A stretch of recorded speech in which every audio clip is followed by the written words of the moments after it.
Kathy Ravello works with MSU Extension, and she does canning workshops, among many, many, many other things with MSU Extension. But today, she is doing a canning workshop for us. I will turn it over to Kathy, and she can tell us what we need to know about canning.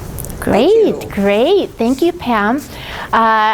Working for the County Extension Office, I also have the responsibilities of teaching the public, both youth and adults, as well as answering questions and giving mail-outs, giving you information on some other topics besides food preservation. That would cover food and nutrition, housing. Amongst housing, I get lots of questions on household molds, especially in the wintertime when you have your house closed up. Many people find that they are having mold issues on walls and windowsills and etc. And so I do have information on how to remedy that, as well as information on renters' rights. There might be weatherization, how to weatherize your home. Also information on child care and parenting, and kind of a newer area that we are seeing a lot of issues with, and that is care, providing for someone else, perhaps an adult. It might be an elderly parent, it might be another member of your family that has health issues or disability issues, and so you're caring for them. And so we do have information, support groups. We're lucky in Missoula that we do have good support groups and other organizations that I partner with as well. And also financial management. And financial management is one of those topics we are all hit with, especially since this last year with our economy's downturn. But I find that people a lot of times are not real certain about showing up for a workshop. These are private issues, and a lot of times people are a little bit uncomfortable with that. But I have lots of mail outs, and we have a website that has information that may have the information that can help you with. So I have lots of areas that I'm responsible for. But today we're going to talk about food preservation. Raise your hand if you are growing a garden and you have some produce coming in now. Tomatoes are really starting to come in, corn as well. Fruit, if you, the choke cherries did very well this year, so I had lots of calls on choke cherries, what to do with them, how to make syrup and jam and jelly. And as well as we should be having information, or should be having calls rather, that will be coming to my office regarding the root vegetables, the winter squashes, pumpkin, etc. All of these are things that you can preserve for later use. You want to eat as much as you can, but sometimes you can't hold it all if you have a very good garden. I have a small garden at my home, and so food preservation is something that has become a hot topic. More people are growing gardens. People are wanting to preserve food. We have our local farmers market that supplies us with lots of fresh produce. And so today you are going to learn a little bit about canning specifically, but if you have questions about other issues such as freezing and drying, I can answer those as well. I do have some extra literature on the table to your left, as well as a poster that I'll draw your attention to, and then you will be able to look at the literature, look at the poster, and look at the equipment.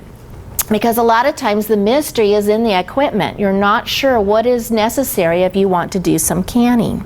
And so let me get started just very quickly with the two types of canning, and that is pressure canning, which would require a pressure canner either like this with a dial gauge, or one that looks like this, which has a weighted gauge.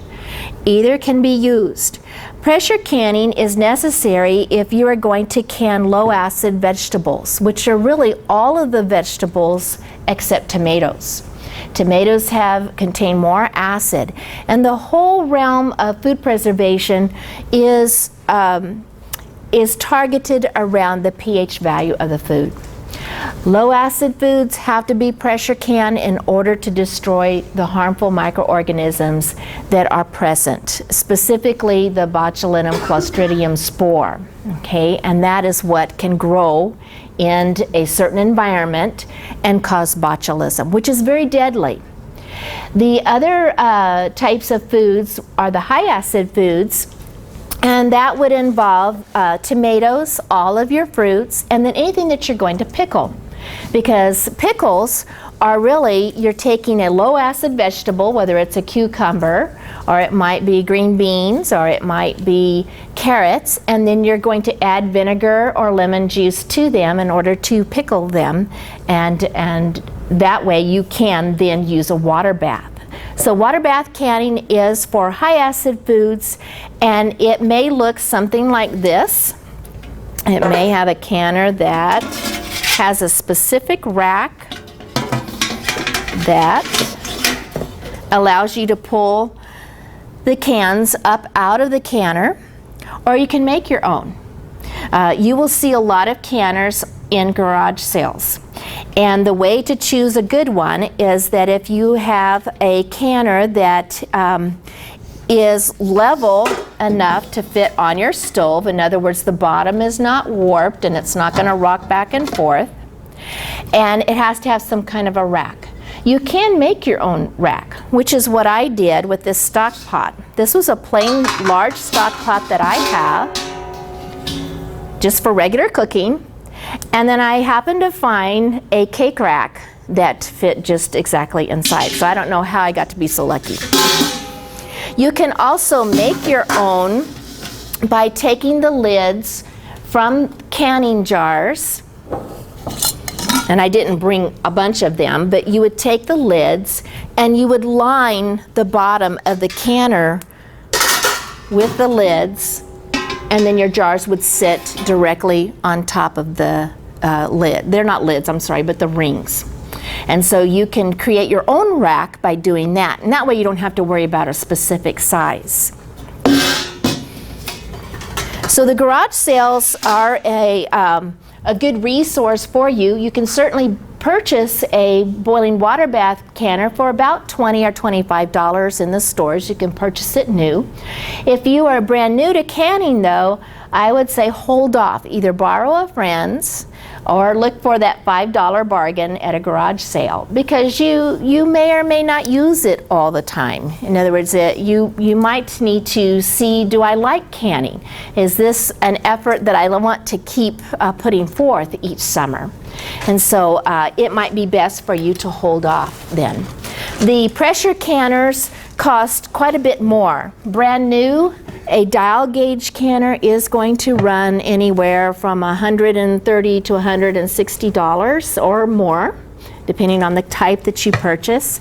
A weighted gauge canner will be a little bit, well, quite a bit less. I think this one I paid $65 for it. It was brand new just recently. This is a Presto.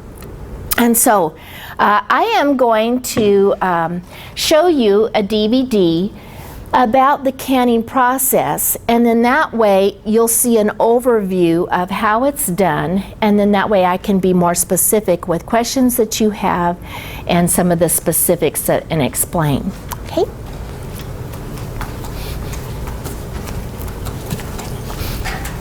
We're just going to do tomatoes. Yeah. Oh, well, you do have a choice. I have I have a bunch of different presentations on the DVD. One is on tomatoes and one is on fruits. And raise your hand if you would like to see the one on tomatoes. They cover the same ground as far as canning is concerned, but you'll actually see them preserving some tomatoes. So your choice is tomatoes or fruits, so hands up for tomatoes. Okay, there's 4 are fruits. And there's and some didn't vote. It's half and half. So we'll just go ahead and show the tomato one.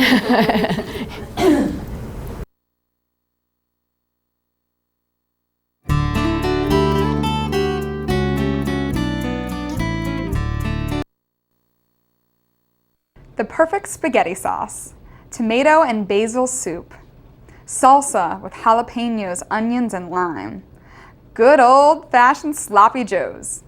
What do all of these have in common? Tomatoes. They all stand or fall on the quality of the tomatoes used to make them. Today we're going to arm you with a secret weapon for your culinary arsenal, one that's sure to bring any tomato dish to new heights. We're going to show you how to can tomatoes that you can be proud of on this episode of So Easy to Preserve.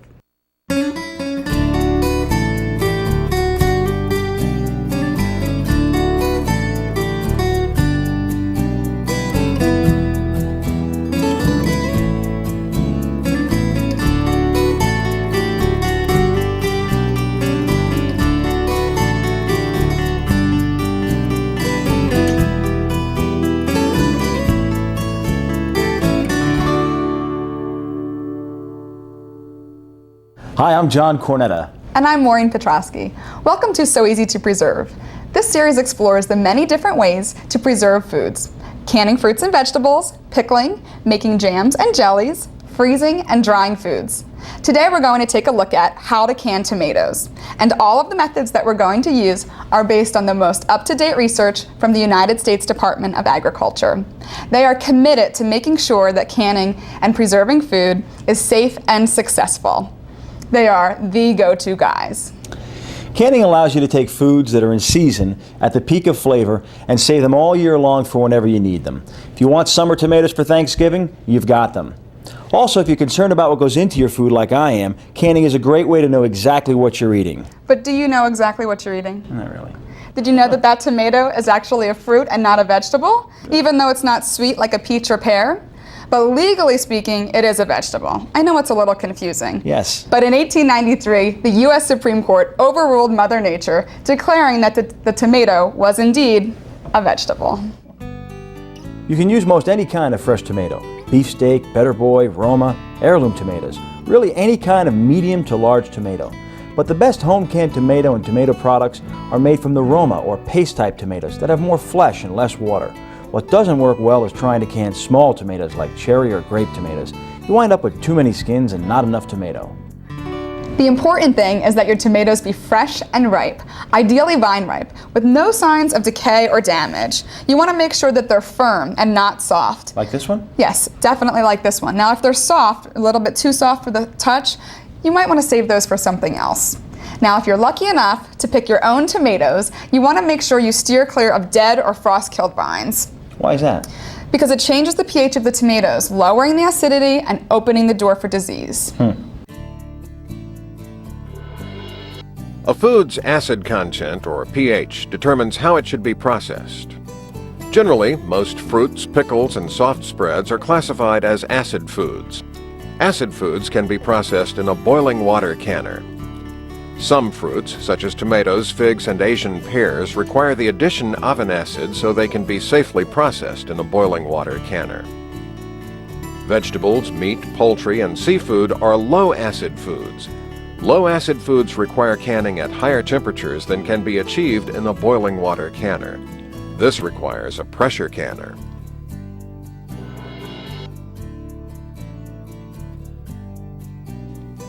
Home canning is the process of preserving food by placing it in a glass jar and heating it to a temperature high enough to kill microorganisms such as bacteria, yeast, or molds that could cause the product to spoil or could lead to foodborne illness. Canning also inactivates enzymes in the food that cause loss of flavor and change in color and texture over time. During the canning process, air is driven out of the jar, and as the jar cools, a vacuum seal is formed. This vacuum seal prevents spoilage organisms from getting back into the jar. There are two methods of canning, depending upon the type of food that you are canning: boiling water canning and pressure canning. How many tomatoes will we need? Well, figure on about 2 to 2.5 pounds of tomato per quart jar you'd like to fill. Now here's a list of equipment and utensils that we'll be using. Anytime you can food, preparation is important to the safety and quality of the final product. So you should take the time to assemble everything you're going to need and make sure it's ready to go. You'll need a boiling water canner with rack, canning jars and lids, a jar filler, a bubble freer, a lid wand, a jar lifter, clean cloths, knife, cutting board, hot pads, timer. Well, that's everything, except for one star player on this team, the jars. And here they are. For canning tomatoes, you'll want to use either quart or pint jars. Other sizes are available, but for canning tomatoes, pint and quart sizes work best. Always use jars made especially for canning. They're tempered to stand up to the extreme temperature changes involved in canning. Make sure there are no chips or nicks on the jars. Use standard two-piece metal canning lids and screw bands. The screw bands can be used over and over again as long as they're not rusty and don't have any dents in them. Always use new flat metal lids. These lids can be used only once, then must be discarded. That's because the underside of the lid contains a sealing compound to create a tight seal. Preheat the lids according to the manufacturer's instructions to bring the sealing compound to a proper consistency. Otherwise, you might not get a good seal. Wash jars thoroughly in hot soapy water and rinse well. When you're ready to begin canning, heat clean jars in simmering water and leave them there until you're ready to use them to prevent cracking during packing and processing. Now that we have all of our supplies together and ready, we need to decide how we're going to process and pack the tomatoes. We can do a raw pack or a hot pack. In a raw pack, the peeled tomatoes can go directly into the jars. You've got to pack them in tightly to force out any air spaces and cover the tomatoes with their own natural juices. In the hot pack method, you cook the tomatoes before putting them into your jars. That's why it's called a hot pack. And you can cook them in water or tomato juice. After you pack the tomatoes into the jars, you then use the water or juice to cover them in the jar. Now we're going to demonstrate a hot pack using boiling water and halved tomatoes. This is going to give you a better quality product, and the process time is about half as long using water as it would be using tomato juice. First, remove any stems from your tomatoes and wash them thoroughly. Then skin them. But wait, don't reach for that peeler. Here's a great shortcut. Cut a small X across the blossom end before heating the tomatoes.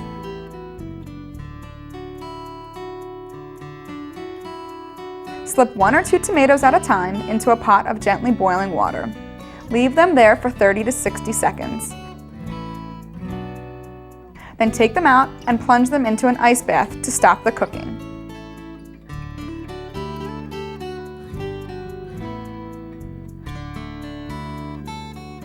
Take them out of the cold water and voila, the skins just slip right off.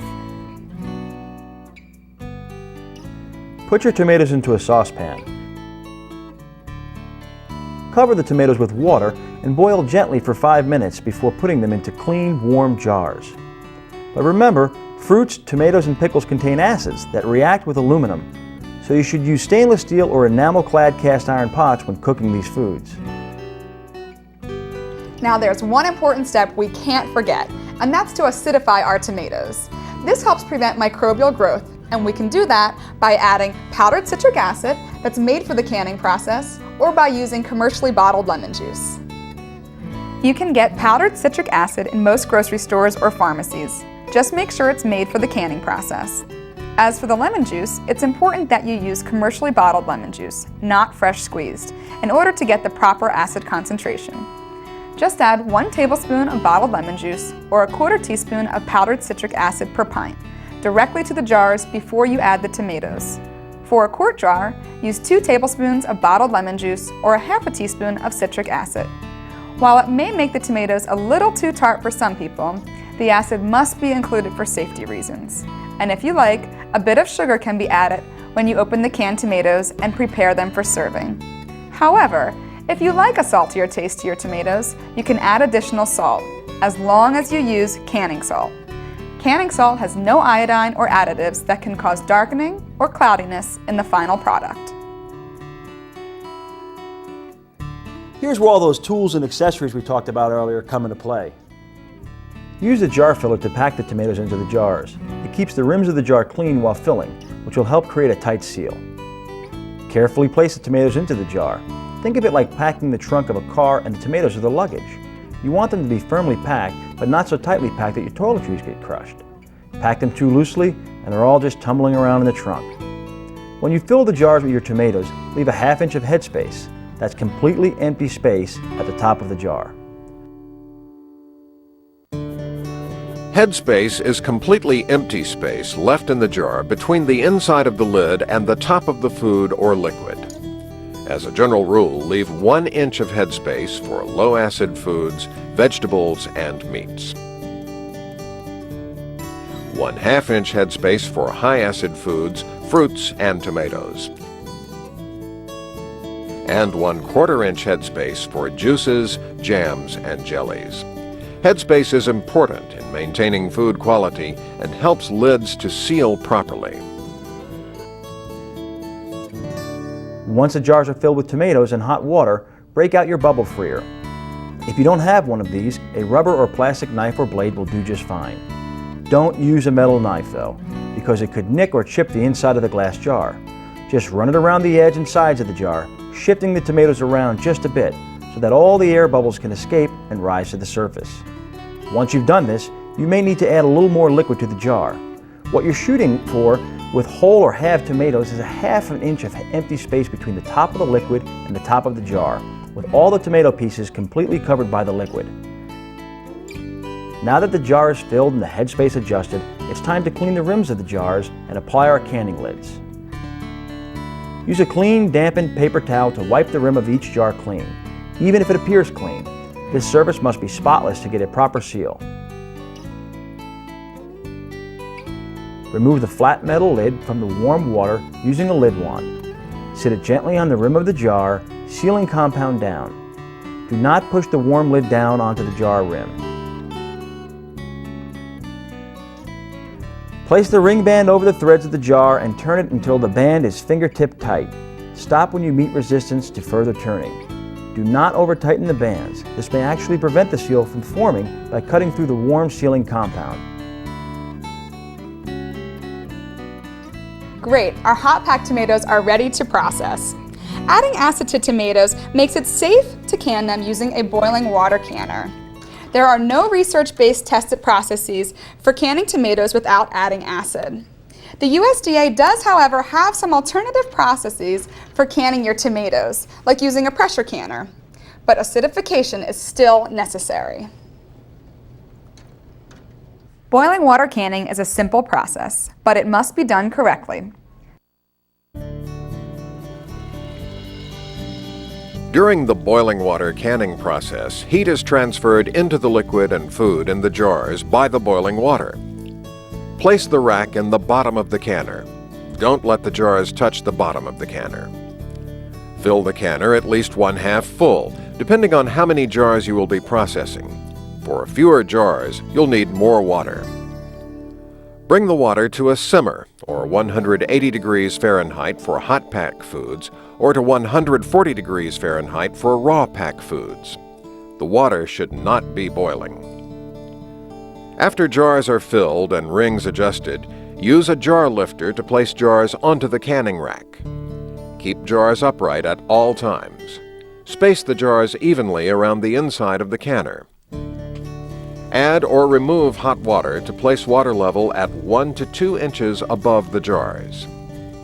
If more hot water is needed, pour the water around the jars, not on them. Turn your burner to the highest setting. Cover the canner. Start your timer when the water reaches a rolling boil. The water should never stop boiling during the processing time.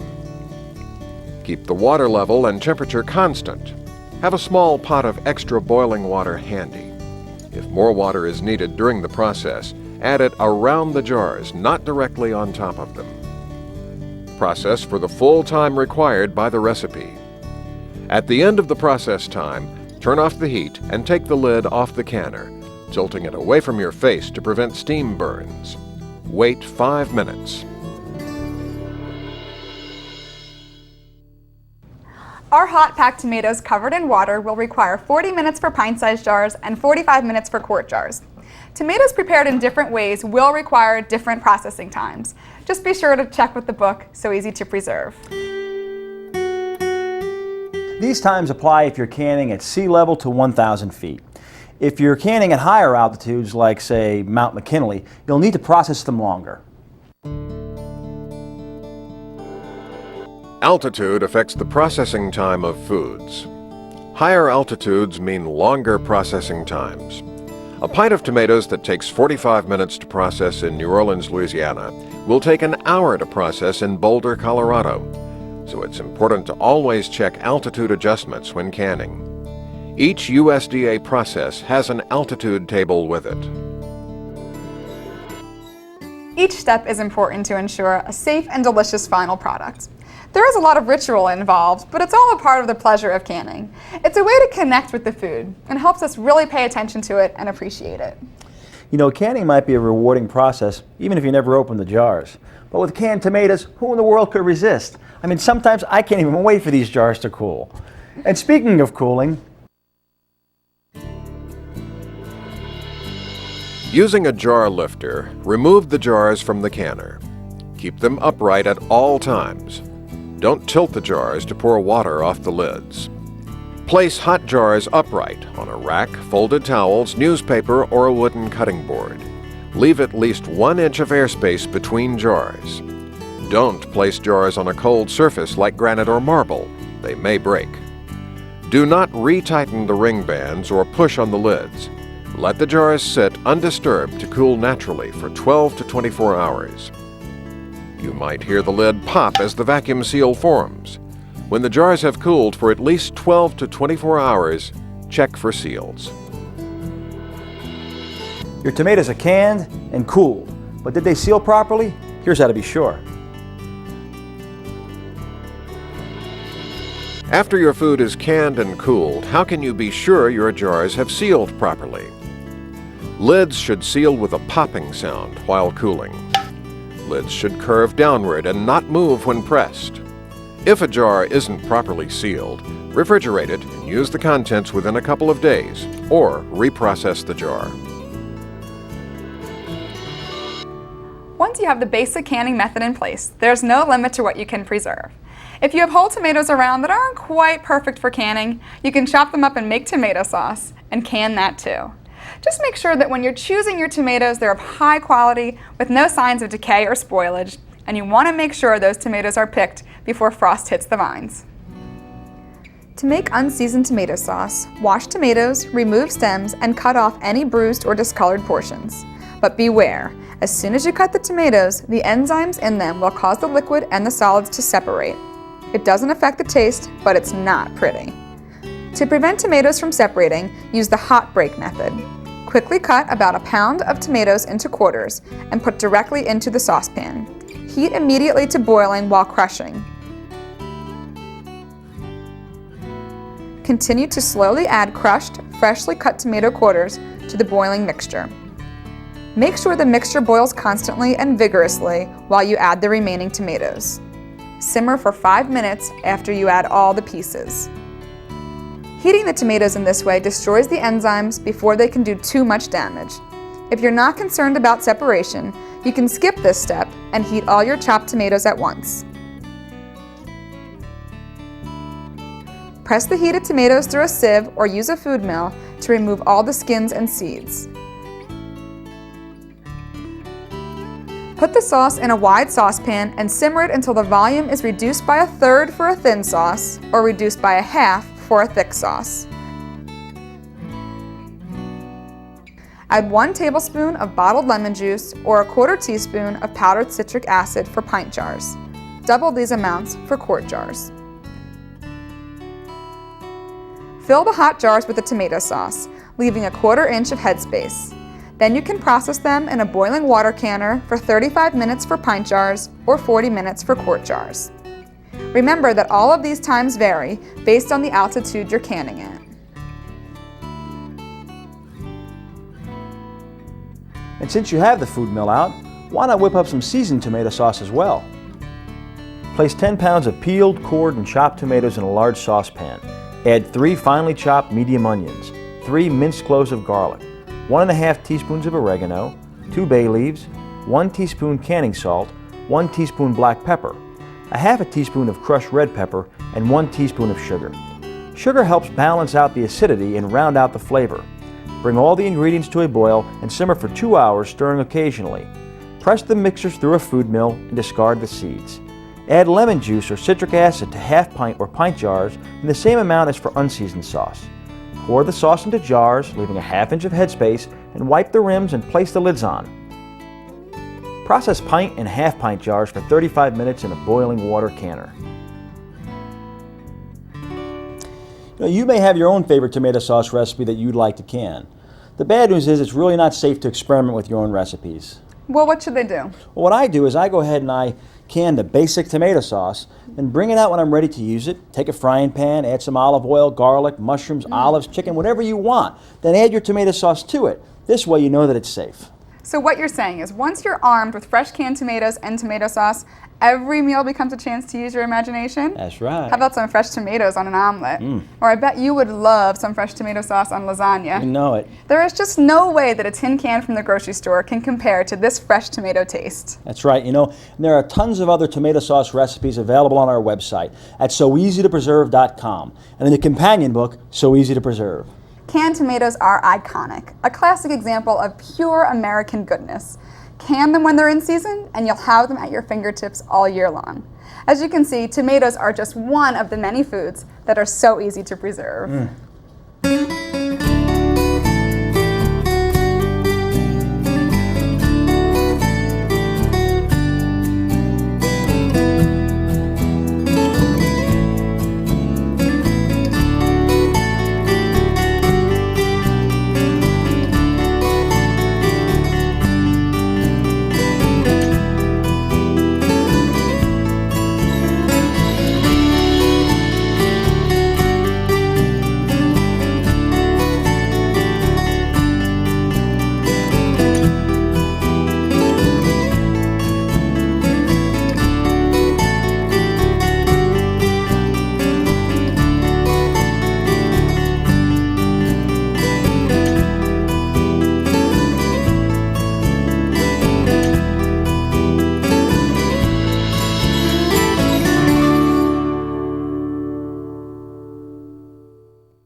Well, you just had a crash course in canning. Did the video help for you to see the process? Because they took away all of the time that was involved in the process that they went through. But I just thought it might be helpful to you to see that process because it helps you to see what's happening inside the canner. This DVD that you just saw has other episodes involved as far as canning jams or jellies and fruits, low acid foods. So in other words, it does have a demonstration on pressure canning. Everything is the same as far as filling the canner. It's just a matter of operating the canner that would be different with that method. This is available in your library with the companion book, So Easy to Preserve. And so this has canning, freezing, and drying instructions in it. And so this is available for checkout. You can also purchase this book online. You have a resource guide that I included. Everyone should have. It's a half sheet. And on the resource guide, you have 3 web pages. The first website listed has our MSU Mont guides. There are 9 of them that pertain to canning that are free for you to download. And you have one of them with you, and then there's a few others on the table. You also have a website for the National Center for Home Food Preservation. From that one website, you can access So Easy to Preserve, which is from the University of Georgia. You can also access the USDA guidelines that have been updated in 2006 that were just released this summer. So there's a little bit of a delay in that process. But this is free for you to download as well. It's over 200 pages, and so it's quite a large document. I put it on a disc and took it to a copier place. and it was about $15 for me to copy it. But this has all of the guidelines. This is all the testing that is done. It's on freezing, drying, as well as canning. So it is a comprehensive guide. Another resource that is approved and safe for you to use is the Ball Company, such as the Ball Blue Books. Question? Yes. Do you know what the basic changes are in those updated guidelines? Yes. Can you say? Pretty much. In general, the last time that USDA had printed their guidelines or done their testing and printed it was in 1994. And so in 2006, they did additional testing of new recipes to include salsa, because salsa is a popular food item that people want to make. And it really is not safe for you to just take your own favorite salsa recipe and can it. It is a matter of the pH value of the contents of that salsa, because even though you might start with tomatoes that are fairly high in acid, even if you were to add some lemon juice, you are then adding low acid vegetables. Onions, garlic, bell peppers, hot peppers, those are all low acid vegetables. And so you can't be super creative with your canning. Can the food with a tested recipe from a research-based institution, and then be creative once you open it. And so that's how you get around that. And so the other updated information in this guide involves some procedural updates, such as in 1994, they did not tell you that once you had finished any of the canning process, they just said remove it from the canner. And they found that that sudden temperature change has caused some foods to siphon out of the jars, and so because of that, the procedure is to leave them in the canner, remove the lid for 5 minutes for a boiling water bath, or with the pressure canner, remove the lid and leave them in the canner for another 10 minutes before you remove them. The other updates that they did was they did give directions for canning fish in quart-sized jars. And for those of you all that may not be experienced canners, the old instructions were that you could only use pint size or half pint size or pint size jars for canning fish. And so they did further testing that allowed directions for canning in quart jars. Most of us don't do that much canning of fish, but in Alaska, they do a lot. And I do have people call me who go fishing and they smoke it and then they can it. And so I do get people that are doing that in Montana. And ice fishing too. So with ice fishing, all of the canning of meat, poultry, and fish does have to be done with a pressure canner. And so we do have quite a number of people who can wild game here in Montana. So, another economic resource guide would be the thin Ball Blue Book. This is the old issue, which is very current. It was in 2006, so this has the updates, but they came out with a 125th edition. And these run around $7 or $8, $5 if you purchase them online. So they're very inexpensive, and they have how-tos as well as tested recipes. So for your resources on recipes for canning, make sure that you go to some place that has research-based information. So you can trust, usually, you can trust a company that creates or makes a canner, such as Presto or Ball. Ball and Kerr are now one company, so you should be aware of that. Altrista Corporation owns Diamond Aluminum, Ball Jars, Kerr Jars, Golden Harvest, Jardin Homebred products are basically all under that corporation. There's a larger book that Ball put out that costs a little bit more. It's $25, but it has pictures and tested recipes. And so you need to follow their instructions. So if they tell you to process it at a different amount of time than what might be in our Mont guides, you go with the Ball directions, because they are the ones that did the testing with their products. So let me just talk briefly about some of the jars. you can reuse the jars and you can reuse the screw bands. Always buy new lids. These lids have a compound that heats up, and that is what becomes very sticky when it's placed on the jar. And then when you screw the screw band down, you only want to screw it down finger tight. The reason I tell you that is because one year, about this time of year, I had a gentleman call me. He was a college student from the university here, and I was so surprised to learn they were making jam. And so these boys were making jam, and they called me up because this one was very excited. He said, "You should see the lids. The lids are buckled. Oh my gosh, what caused that? Oh, they look like they're going to explode." And so as I calmed him down, he was very excited. And so as I talked to him and went through the procedure to find out, well, what did you do, you know?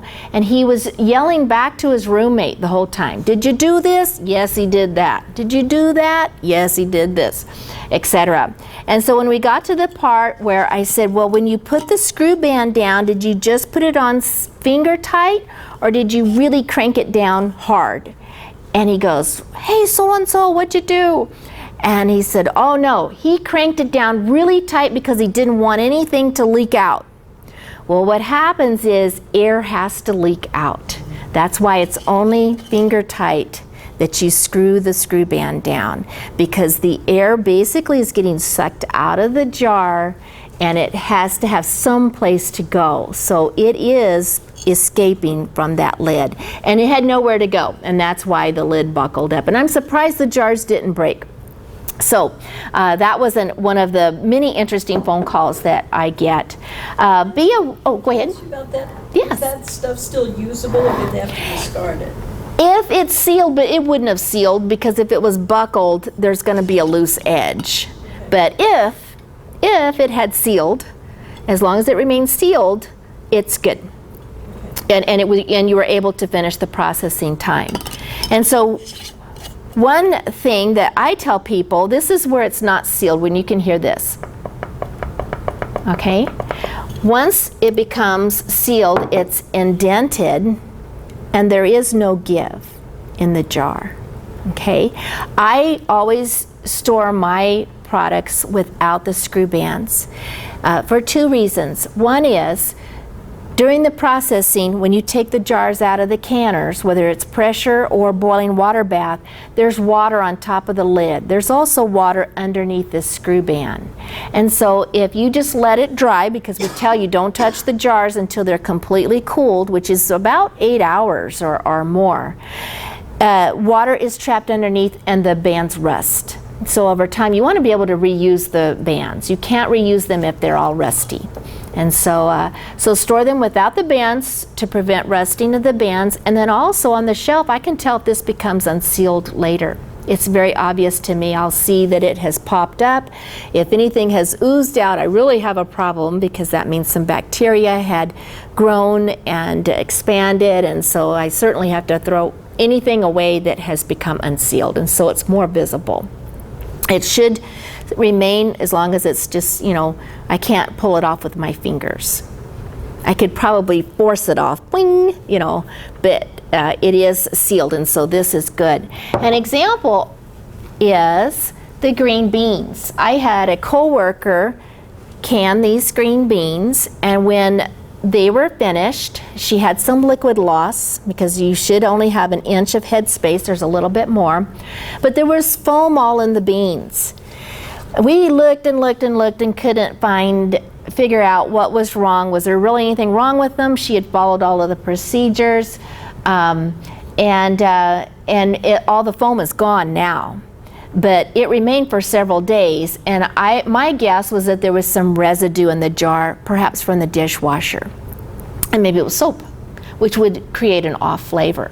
Technically, these are safe to eat because she processed them for the right amount of time. They might taste odd because we're not sure about what that was. Was it soap or what?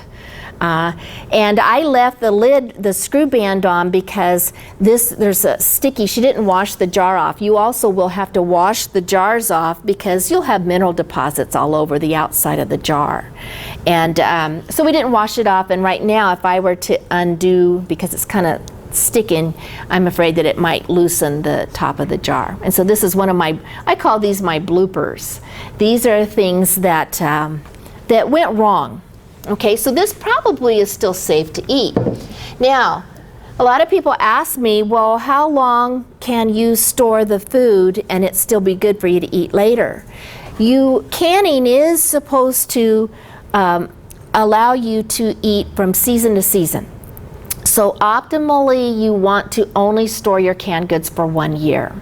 If it goes 2 or 3 years, it's still going to be good. You will start to have some nutritional loss, some loss in texture and color, etc., the longer that it goes. This was canned in 1994 and was left in my office. But it's a beautiful job that somebody did. They canned the tomatoes. So is this safe? Well, it's still sealed.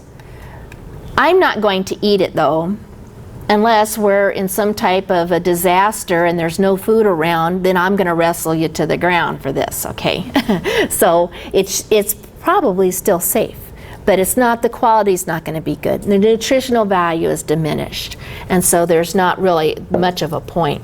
If you have canned goods in your pantry that are getting to be 3, 4, and 5 years old, you're over canning.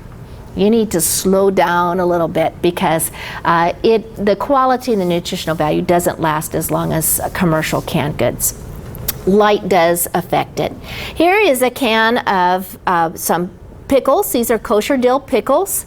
This was from a woman who came to my office.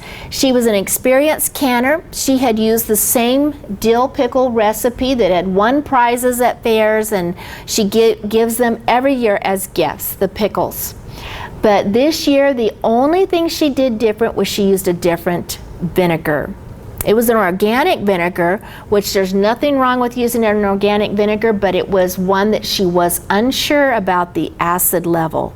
When you pickle products, you have to use vinegar that's 5% acidic or more, but you're probably not going to find it except for 5%. So some white spots developed on the pickles, and I'll pass these around. And it is obvious, this is now, that was done in 2006, and now it's grown more.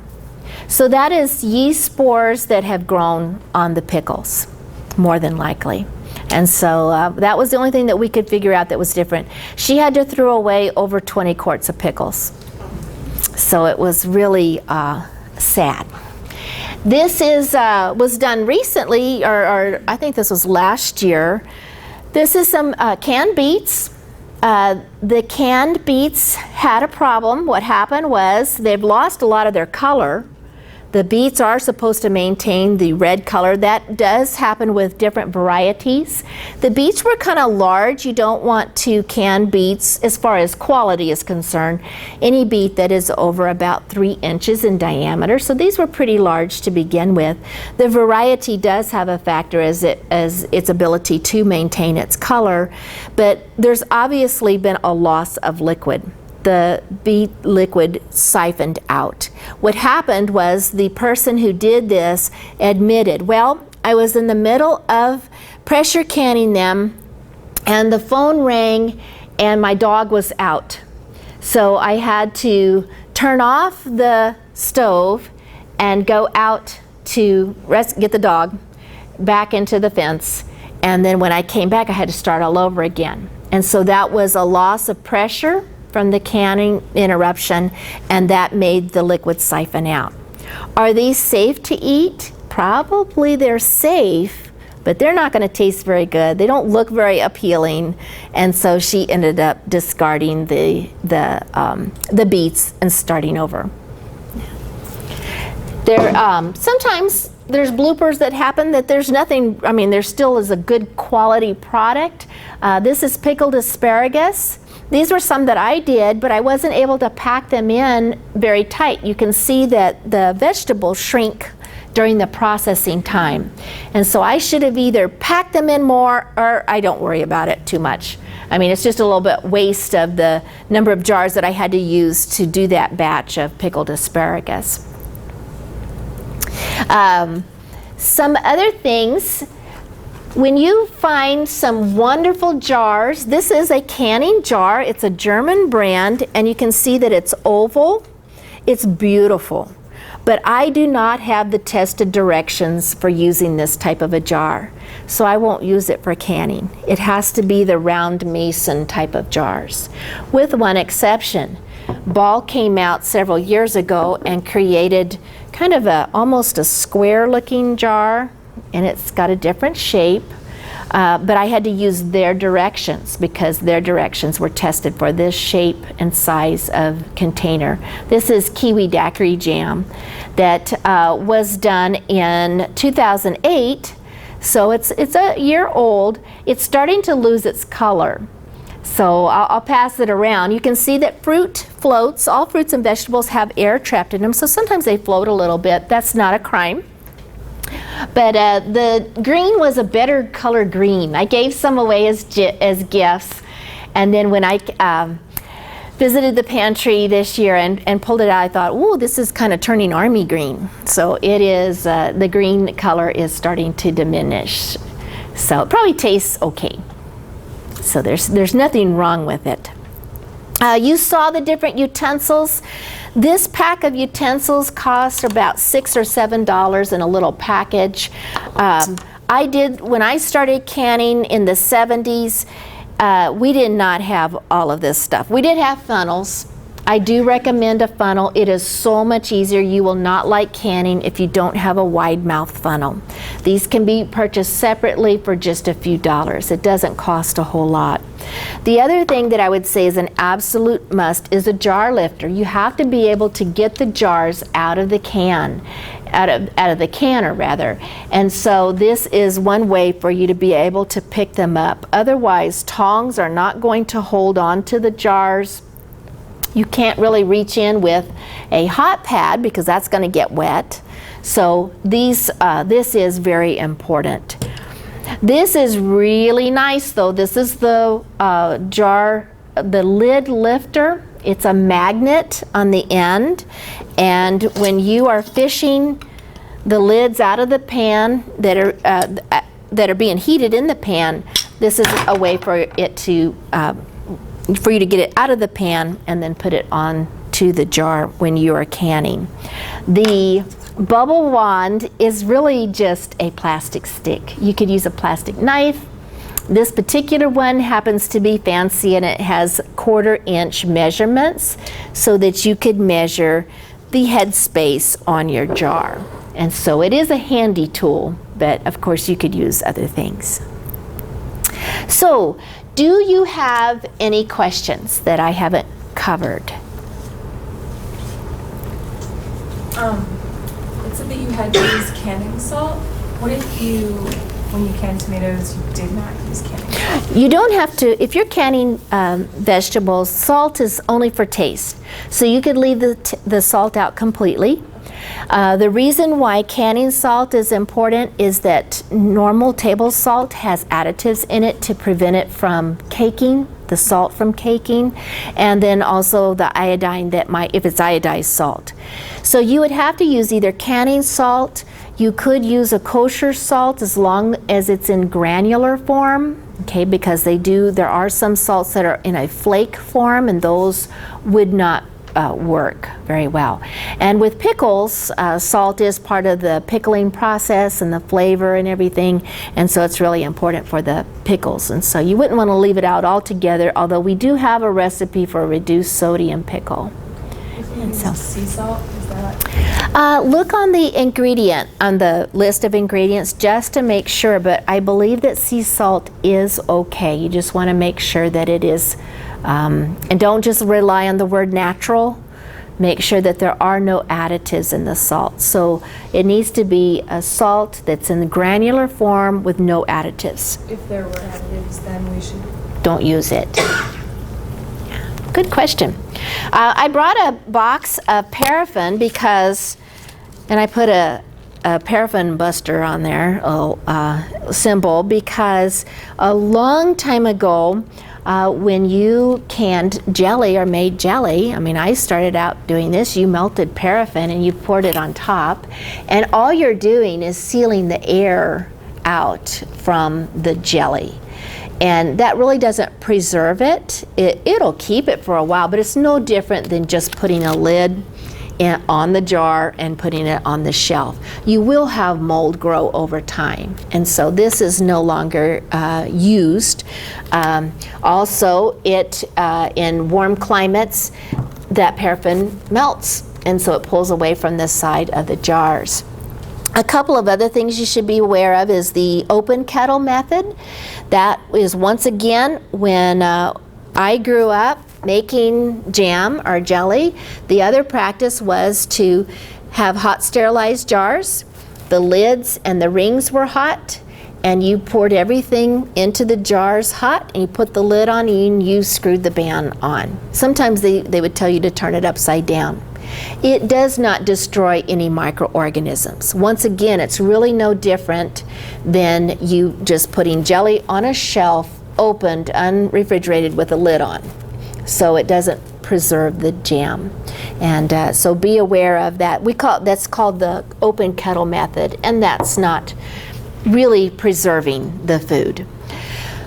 The other thing to be warned about is steam canners that you may see in garage sales, and they are still sold in the stores.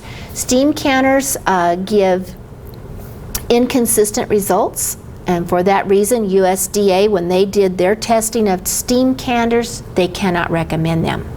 And so the steam is not sufficient to penetrate heat into the center of the jars that you are canning to then be safe and to have destroyed all the microorganisms. So it's important to be aware of that. Even though the steam canners may come with directions and they have their own chart for you to use, unless you are going to accept, their method of preserving and trust them, I cannot recommend them because USDA's testing proved inconsistent results, so I can't recommend those. So, question? Yeah, I was just wondering about the kosher pickles. Is it kosher because of the recipe or because of the process? It's the process. Process and no additives. I'm sorry. Kosher pickles in the recipe, like when I made, or I think we had some kosher pickles that were floating around. Okay, kosher pickles, when you read it in a recipe book, is a recipe. It's the garlic and the spices, but true kosher products are the process of following the Jewish laws and customs for cooking and preparing food, and so that's not real kosher. Good questions. Yes, sir. When you pickled your asparagus, did you put them in the water bath as well? I did. Yeah. All pickles, everything has to be processed, whether it's jams or pickles. And pickles were another thing that we used to not process. We would just fill the jars up hot, put that little lid on, and put the bands on. But we really were not preserving the pickles. And the danger with jams and pickles are the growth of yeast or molds. That's usually what you find growing on those products. Now, if you brine the pickles, if you make pickles that are the brining method, which I don't have the equipment here, but that's where you use a crock, you have a lot of salt and the vinegar and the spices, and you have the cucumbers that are submerged with the heavy weight down into the liquid, and over a period of weeks you are skimming off the mother, which is the scummy stuff that comes to the surface. It's actually the bacteria that's growing, and they make great pickles, and those are acceptable, and we do have that method listed in our Mont Guide. And those, after they have been pickled though, you would either need to then refrigerate them to keep any more surface growth from happening, or you would need to process them. But they make a different flavorful pickle, really good. And so it's they still would need to either be processed or refrigerated after you had finished that process. Same thing with sauerkraut. Anything with the brine or whatever? Mostly if you use a brine to pickle. Yes, you have, right. We have two processes of pickles, or making pickles. One is what we call the brine method, and the other one is called quick process pickles, which you still use a brine because you're still using a mixture of vinegar and spices, but then you're going ahead and canning it or processing it, and then it needs to sit on the shelf for several weeks before you eat them, or they're not going to taste like anything. And so those two methods are still good to use. So good questions. Other questions? Yeah, what if you forgot to press the air bubbles out? I was canning cherries and I forgot to press the air bubbles out. They still sealed and everything. Are they still safe? How much is there as a headspace? Pretty good? Mm-hmm. Yeah, they're safe. There's just like, you can see like a couple teeny tiny bubbles. What happens when you lose headspace? For example, the headspace is just right on these pickles. Perhaps your cherries may have a little bit extra headspace. The cherries that are up out of the liquid will darken over time, and they're not going to look very appealing, but they'll be safe to eat. So it's a quality issue. Now, headspace is important, and it is figured into the processing. In other words, if you have half of an inch of headspace that is required, then your processing time will be different for a product that requires 1 inch headspace, because that is calculated into the processing time. Because remember that in that headspace, that amount of air also has to be sucked out during the canning process. And so, but for the cherries that you've done, and it can end up creating a 1/4 to a 1/2 inch more headspace when you take the time to take the air bubbles out. Everything needs to have the air bubbles come out of them, and that's just because you're packing a jar with fruit that has trapped air spaces, or vegetables or anything. So good question, but they should be fine. Do we need to know what our altitude is? Very good question. Thank you. Yes, in Missoula, we're just a little over 3,000 feet. So we're at, I think it's 3208. I have it on my poster over here. If you are in the surrounding area, you're going to be within 3,000 to 4,000 feet of elevation.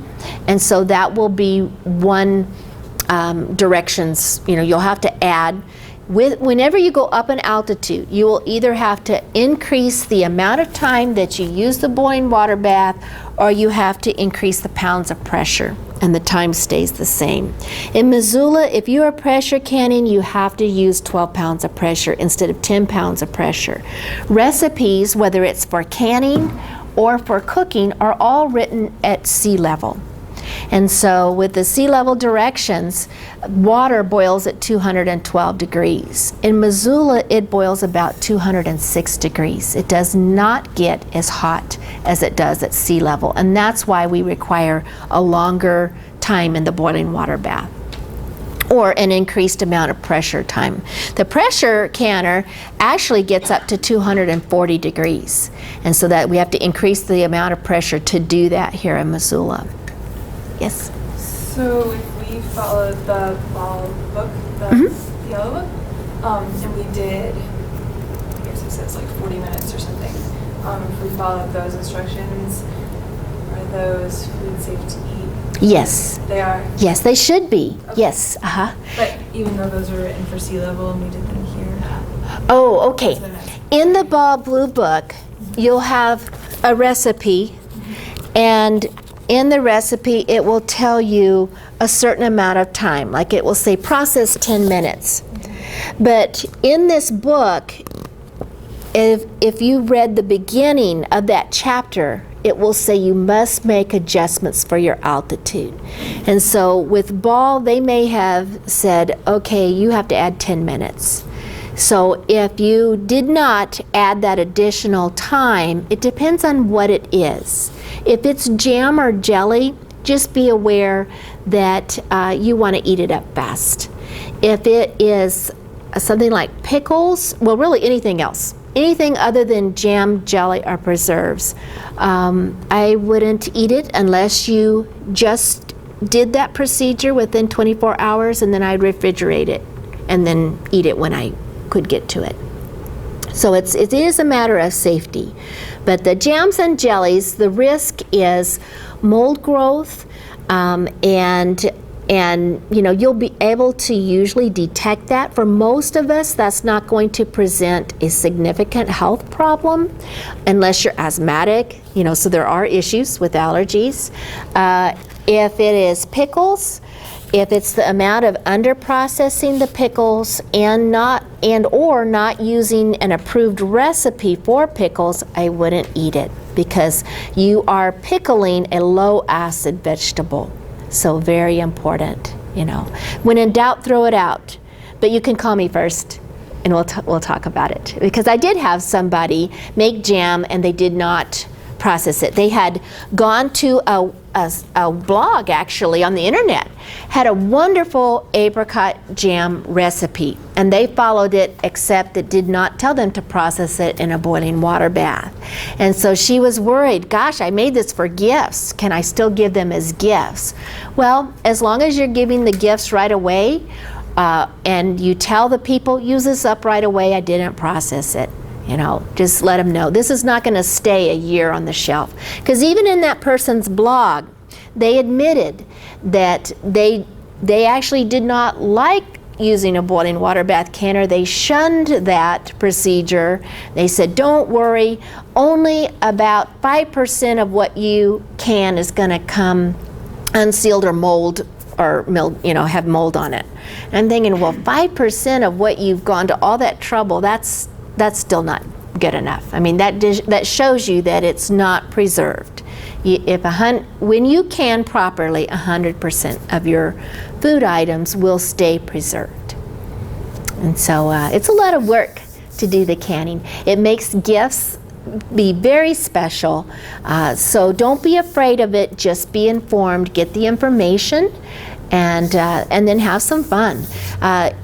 Wintertime is a great time to can also, because now you might not have the fresh produce to can, but if you have fruits or fruits that you have frozen, or maybe you have a choke cherry tree and you extracted the juice from the choke cherries, go ahead and freeze it now. Don't bother with making the jelly now, because your kitchen's hot and you want to enjoy the last days that we have of nice warm weather. Wait until February when you're cooped up inside, and then get out the frozen juice and then can it. Then make the jelly and can it. You know, so it can be fun year round. When you're ready to put everything away, just make sure that all of your equipment is clean. We're talking about away for the winter, and you're not going to can anymore. If you have a pressure canner, you want to make sure that all of the edges around your canner are clean, and you want to make sure that all of the safety valves are open and there's no food particles in them. Yes, ma'am. I have a question about the pressure canners. You know, the one has the gauge, so you know how many pounds of pressure, but what about the other? Good question. I didn't talk a whole lot about pressure canners, and feel free to accommodate your schedule. You know, I'm going to tell you now, but I know that we are just about out of time. But with a dial gauge, you have the gauge to go by, okay? And so you would have to read on your gauge, does this get up to the 12 pounds of pressure that's necessary for Missoula's altitude? You do have to be aware that as you are heating this pressure canner up, you will have to turn the heat way down before it gets to the 12 pounds of pressure, or else you'll go way over, and then you've got to bring it back down, okay? So be aware of that. You also have, on any dial gauge, you will still have some type of a vent, or this actually will jiggle back and forth. This is to release a little bit of the pressure to maintain this pressure. on the gauge. If you have a weighted gauge canner, you don't have that. You just have one opening or one vent.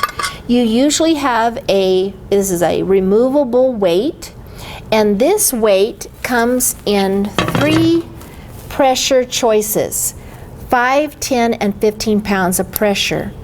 The rings come off. And so 5 pounds of pressure might be used for some fruits, but that's only at sea level. We wouldn't be able to use the 5 pounds here. And so because it weighs less, as the pressure builds up, it's going to jiggle to let the steam escape. And it won't go over 5 pounds of pressure because this will jiggle faster in order to let the steam escape. 10 pounds of pressure, if we were at sea level, you could use that. Then it's going to jiggle a little slower. And then the 15 pounds of pressure, the same thing. I shouldn't say slower, but this is the 3 rings. All 3 rings are 15 pounds of pressure, which is what we have to use in Missoula because you don't have a 12-pound choice. So you always have to go up and over. The advantages of a weighted gauge is that I don't ever have to get this tested. You know, unless I could chisel away some of the weight, you know, it's a weight, it's a set weight. And so this never changes. You would do 15 pounds of pressure, and you still have to be present, but you don't have to be as careful about watching it constantly. The disadvantage is at 15 pounds of pressure, you may have a little bit softer green beans than you would at 12 pounds of pressure. Okay, so it's a little bit of over processing, not too bad. Okay, you can't make the adjustment though, you can't reduce the time. With a dial gauge, you have to watch that dial because if you look away or walk away, if you have an electric stove that cycles on and off, you will have to watch this gauge and constantly be fiddling with the burner. Okay, same thing with the gas, although the gas will be constant. Question? This problem with those, how about the water is going to be evaporating when leaving? In the pressure canner, you have to, you should, if you don't have a book to go with it, pressure canners, you don't fill all the way up with water to cover the jars like you do in the boiling water bath. You just have to have about 3 inches of water in the pressure canner. So if I'm going to pressure can wild game like elk, that's going to require over 100 minutes of time. And so therefore, I will have to compensate and make sure that I have more water in the canner. Your book does have a guide for that, for how long this amount of water will last this long. You don't ever want it to go dry. So that's a good question. So, so you do have to just watch that it doesn't ever go dry. You just need enough water to make steam, and then the canner builds the pressure. So good question. Now the disadvantages, the gauge has to be tested every year before canning season. If you have a dial gauge and it hasn't been tested before you do any canning, let me check it. We check it for free. I have a gauge tester in my office. You just have to catch me so I'm there. So call and get your gauge tested. Very important. If you have a friend or a relative that is canning and they haven't had their gauge tested, tell them they need to call me so that I can test it. They do get off track. They get bumped. If you drop them, they can get off. And then it's a matter of safety, food safety.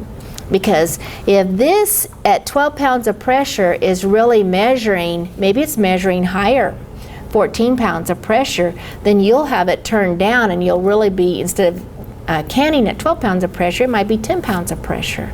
And so your food will be under processed and it won't be safe. So really, real important information. So get the dial gauge tested. So that's the disadvantage with the dial gauge. But both work very well, you know, and you'll get good results with either one if you follow the directions. And they are very safe. You know, we all have heard the stories where the pressure canner lid blew off the top and it went through the ceiling, and those stories are true. That can happen. But if you pay attention and you understand how the pressure canner functions, all pressure canners have a safety release valve to release steam if the pressure builds up too high. On the weighted gauge, it's this device right here. On the dial gauge, there's a rubber gasket that will actually just blow and pop out when it gets too much pressure. And then that would release the steam, and you would have steam spewing out that would be very scary, but you're not going to have the lid blow up. I have had people bring their lid into me. They have a dial gauge. They want their gauge tested. I test it, and then I take a look, and the overpressure plug is missing, and somebody screwed a screw down so that they could keep the pressure built up. As long as you don't make a mistake, that's a very risky thing, because there's no safety release for the excess pressure should something happen, and you're not paying attention, or you have to go rescue your dog that got loose. Do it manually with the other one? Is that a pressure release gauge? This is for the safety plug, okay, that'll blow out. This is a weighted gauge that will jiggle, and it does release a little pressure at a time, so that the gauge, you can watch the gauge and make sure that maintains a certain pressure. So this will jiggle faster. The other thing about pressure canning, and this is the last thing that I need to tell you, is that the directions for pressure canning have you exhaust the canner for 10 minutes. And what that means is, as you've turned the heat on and the pressure starts to build, you need to have this off if it's a weighted gauge. And so steam will spew out at a steady steam.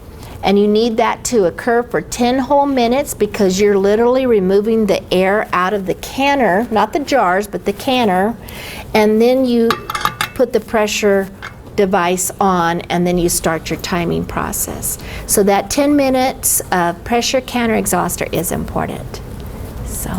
If you run across one like this that has the screw in for the safety, somebody put that screw in, can you buy a replacement? Yes. Safety thing? Yes. And the only place I know in town, and I don't own stock in it, but is Ace Hardware in Chambers Shopping Center. They carry all kinds of parts, and so these can be replaced. And so you can buy another one. Yeah. And if you buy a canner from somebody at a garage sale, ask them, I need to make sure that this works. Would you be willing to give my money back to me if I, because I did have a lady just this summer who she actually paid $50 for a canner, which was high. She said, gosh, I should have priced the new ones. They're not that much more. And then something was wrong. We could not get it to shut. I suspected that it was warped, and we just were not able to detect it, which meant that it ran dry, and then the metal warped. And the other thing that you can replace are the gaskets. These come out, and you just want to look at the gasket. If there are cracks in it, you may need to replace it. The way that you know whether or not the gasket needs replacing is, first, you may soak it in warm water for 30 minutes, and that rehydrates it. Put it back, put some water in the canner, shut the lid, and build the pressure up.